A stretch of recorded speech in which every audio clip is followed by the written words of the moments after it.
敵地で2連勝を飾り、シリーズ突破に王手をかけたドジャースは、明日9日の第3戦に向けて本拠地でチーム練習を行いました。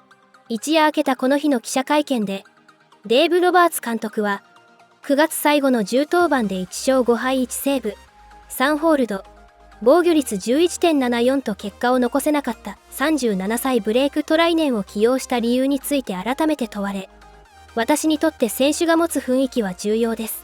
昨日の試合前までの彼には勢いが感じられ、いい雰囲気がありました、と説明しました。この決断は大きな反響を呼び、複数のメディアから賛否両論の声が上がっています。米人気ポッドキャスト番組、ファールテリトリーに出演した、ドジャース地元放送局の解説者ジェリー・ヘアストン・ジュニアも、クローザー起用について独自の見解を示し、ロバーツ監督の発言内容と内心の間にギャップがあるように見えたと指摘。監督の判断には不可解な点があると強調しました。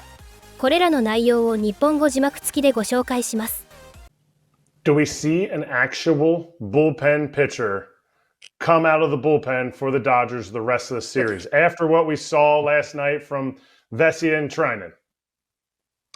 Well, listen, first, Alex Vesia was put in a tough situation. He was definitely put in a tough situation, did the best he could. He's been outstanding the entire season. Blake Trinan is an absolute warrior. He's a Dodgers legend. We don't win the World Series last year without Blake Trinan. He's battled through some injuries this year. But to really answer your question, I think we all were a little surprised that Roki Sasaki didn't get the ball in the ninth inning, up 3 runs, to really close out the Phillies there 2-0. I was surprised. I know a lot of people were surprised. I will say this. I think moving forward, I think it's pretty clear that Roki Sasaki is the Dodgers closer. I think if they're in a similar situation to close out Game 3, I think you're going to see Roki Sasaki take the mound. But, listen, the Dodger bullpen, everybody understands it hasn't been their strength. And that's why they've added guys like Tyler Glasnow, put him in the pen. Sheehan did an outstanding job last night. And you see Clayton Kershaw in the bullpen as well. So it's the postseason, man. Whatever you need to do to close out games, to win ball games, you're going to do. Do you feel like maybe Dave Roberts wasn't 100% sure of Roki in that moment? That's why he didn't make him start the ninth inning? Do you feel like it was the matchups because they had the off day? It wasn't the fact that, wow, he was a starter all year. I know he's coming off the injury. We don't know if he's going to be able to bounce back. There seems like a level of uncertainty from what I watch and what I see. And then when they don't bring him out in the ninth, I'm like, why would they not go to him? So I was in your camp. Yeah, well, that's a great question. I think that was the very first question Dave Roberts was asked in his press conference after the game. And he said, listen, I have belief in Blake Trinan. He said that he wanted him, go out there and get those 3 outs, just showing confidence in him. But just seeing his facial expression, I think he knew, what, maybe I should have went to Roki. Now, he did also say that, he didn't want to overwork Roki Sasaki because this is a new role for him. It'll be the second time he's pitched in 3 days. But I will say this. He's built up like a starter. He was injured majority of the year, so he's fresh. And he's also young.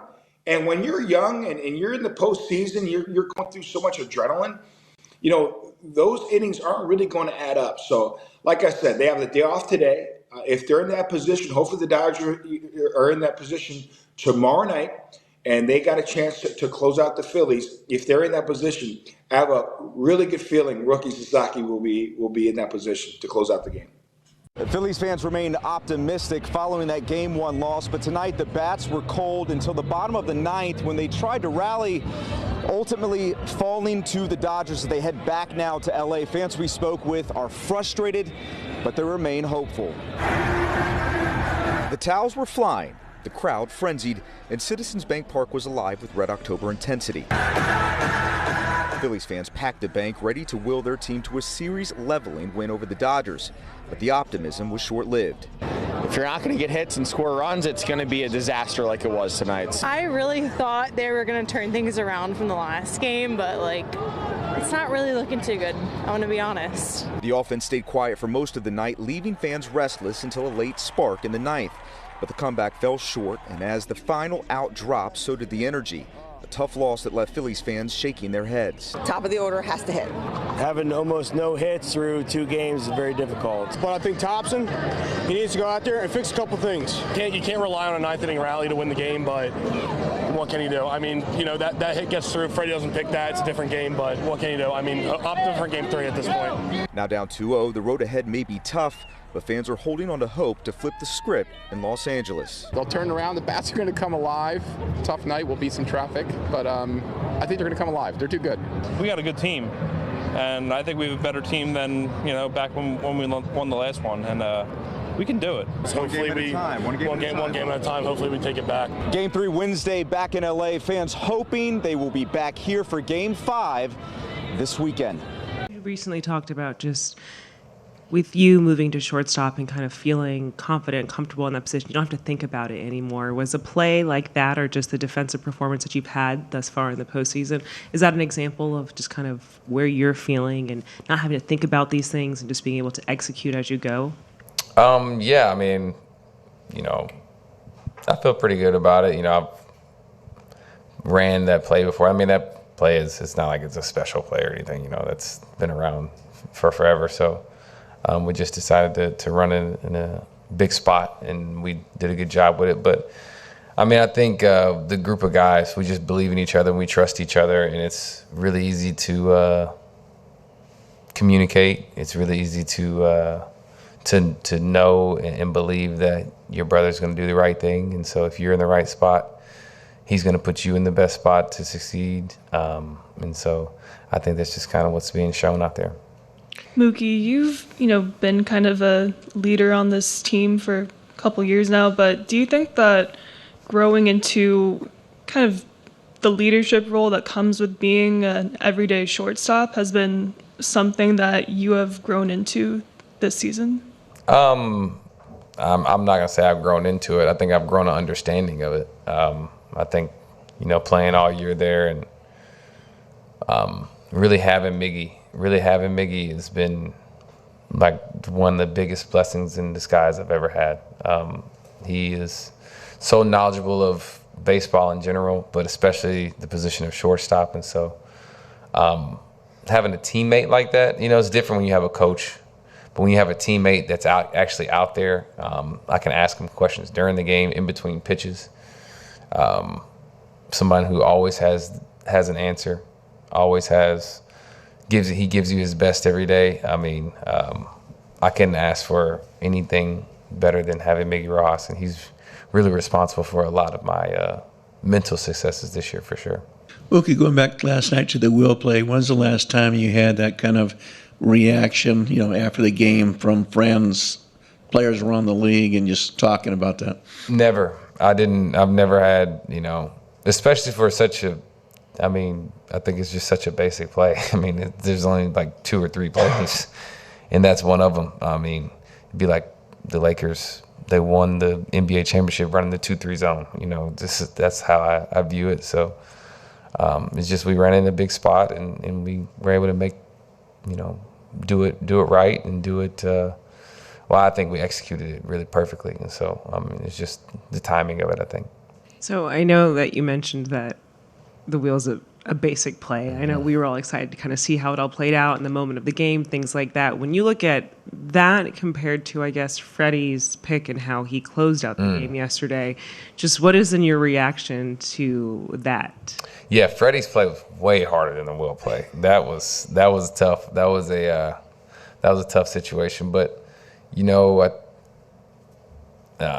sometimes you just, like I said, you get a group of guys together, and you just figure out ways to win. It's not always going to look pretty, but you just figure it out. Sometimes you got to go rogue. Sometimes you got to do things that are not normal. But that's just the beauty of the knowledge that we have on this team, the talent we have on the team, and the love for each other. I know you don't want to box Roki in as like just a closer, but moving forward, if you haven't used him in a game when you get to the 9th and there is a save situation, do you anticipate him kind of being even more of your primary option in that spot? He's definitely the primary option now. I think that there's a build-up. There's also a component that we have to win X amount of more games, and he's not going to close every game. It's just not feasible. So you've got to use other guys. And so, but I think that to the question, yeah, if it makes sense, he'll definitely be finishing games. Especially considering he's only pitched 5 times for you guys since coming back. Like, what is that balance, especially with his workload and figuring out how much you can push him versus trying to still, That's right, Jack. It's a balance. This is something he's never done, and you're expecting to go a few more weeks. And so all that stuff has to play in that a lot of people just don't have any appreciation for. Fabian? Dave, obviously you've had to rely a lot on non-traditional relievers for piece games together. How difficult is that balance versus, obviously you want to win these games, but also trying to keep other guys going that you're going to have to rely on over the course That's right. That's everything. If there is a world where you can use 5 pitchers and finish a postseason and win the postseason, I think a lot of people would sign up for that, but that's impossible. So you've got to use your roster at certain times and kind of pick spots where you feel best and live with whatever outcome. But, that's just the way it goes in to win for us this year, 13 games in October, but very well-framed question. And, but yeah, the more you see guys and give guys opportunities, you see how they respond, and it certainly helps my decision-making going forward. Dave, kind of going back to the bullpen, with some of the non-traditional relievers that you're relying on, do you see a need to get guys like Roki and Emmett to potentially do back-to-backs at some point when the series warrants it? Yeah, I mean, it's, this is like certainly, it's all kind of uncharted territory for everyone. And so there's a balance of trying to build up some type of consistency to then, get to the next, graduation point as far as back-to-backs or whatever it is. And so, and there's no guarantee what the stuff's going to be like. So that's stuff that the pitching coaches talk about because we know our players better than anyone. And so those are things that we talk about daily to, again, put our players in the best position. So, I would love to have, Roki throw every single day if he could, but that's just not feasible. So again, we have a lot of conversations and then I make my decision. Before you see it in a game, what can kind of tell you that, Roki would be ready for that? Talking to Bardo, Connor, Mark, their catch play, how they're feeling, how the ball's coming out versus other days when they get more rest. A few weeks ago, I asked you about the balance with Blake Treinen from his postseason pedigree, especially last year's run, and I guess what he struggled in September of his recent run. And then last night in the 9th, it looked a lot like here against the Phillies when he gave up 3 runs here in September. And when he was bad over the last month, struggling, it looked like that. So how does that change when you want to utilize him or use him going forward now? Yeah, I think the look of a player matters to me. I felt that he was gaining some momentum before that last one. So I'll check in on him. But, there's ways of how you go about an outing, successful or not successful. And, how a player carries themselves matters to me. So there was definitely a different look. Which, he's got great pedigree in biggest of spots, but, I just didn't see that edge last night that I know that I've seen it many times over. And then last night, just still looking back at the 9th inning, the bunt play, would you do anything differently there in hindsight or? I just think they made a great play. Okay. I mean, Mookie Betts did a heck of a job by breaking very late so the hitter can adjust to the slash.